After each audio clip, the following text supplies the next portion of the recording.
I guess inside this world, we really need to understand IT ethics. So this is going to be a very short lecture just to re-emphasize a few key points about IT ethics. It is a supplementary, so it's not required. When we talk about IT ethics, we're talking about the rules, both formal and informal, that guide how technology should be used when real people are affected by the outcomes. Now, technology isn't neutral once it touches hiring, healthcare, policy, policing, educating, finance, or privacy. The moment a system stores, processes, or predicts something about humans, ethics, ethics becomes part of the job. Now, why ethics matters. Most ethical problems in IT don't start as evil plans. They start as shortcuts. We'll fix the security later. We'll collect everything later. We'll collect everything just in case we need it later. The model's accurate enough. Nobody will notice. These are things that people say that are not malicious, but will cause a massive unethical event to happen over time.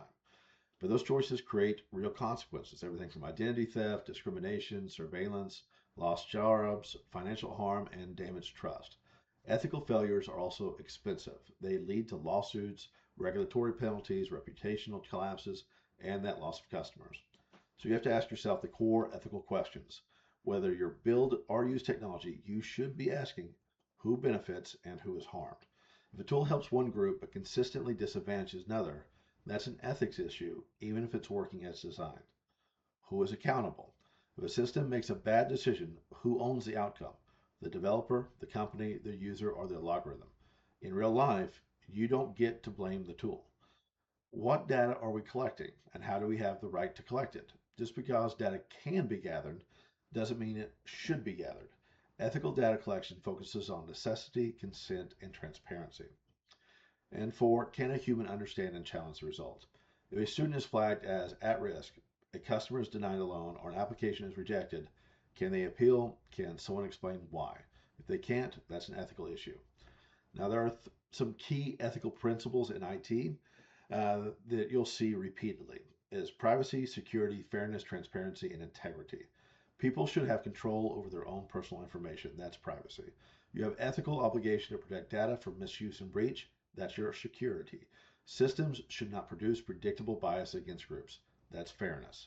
Users should understand what data is collected and how it is used. That's transparency. And don't manipulate results, hide limitations, or misrepresent accuracy. That's your integrity. Now, a simple example for this in real world, in higher education, we use data to improve student outcomes. That's good. But here's where the ethics shows up fast. If we track students' logins, grades, financial aid status, and advising notes, who has access to that data? If we build a model that predicts dropout rate, does it treat all students fairly? If interventions are limited, who gets helped first and who gets ignored?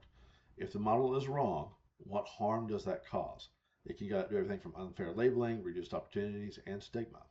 Now, ethical analytics isn't don't use data, it's use data responsibly. So the biggest ethical traps students need to watch out for is collecting too much data because storage is cheap. You can collect a whole lot of data and you can make your own little data oceans. That doesn't mean you should. Using your data outside its original purpose. If we collect it for X, we do not now have permission to use it for Y. And assuming correlation equals truth. Patterns don't automatically equal fairness or causation. And treating automation as authority. If the dashboard says it's true, does not make it true. You must check your data. And building systems with no appeal process, no human override. Bottom line is IT ethics is about designing and using technology in a way that protects people, builds trust, and prevents predictable harm. If you're working with data, security, AI, or systems, ethics isn't optional. It's part of being competent. And in this course, you're going to look at tools like Power BI. You're going to start making data-driven decisions. You're also going to be learning about professional responsibility. Your analysis can influence actions and effects and hurts other human beings. So you have to keep all that in mind. If you have questions, let me know. Otherwise, jump in and enjoy.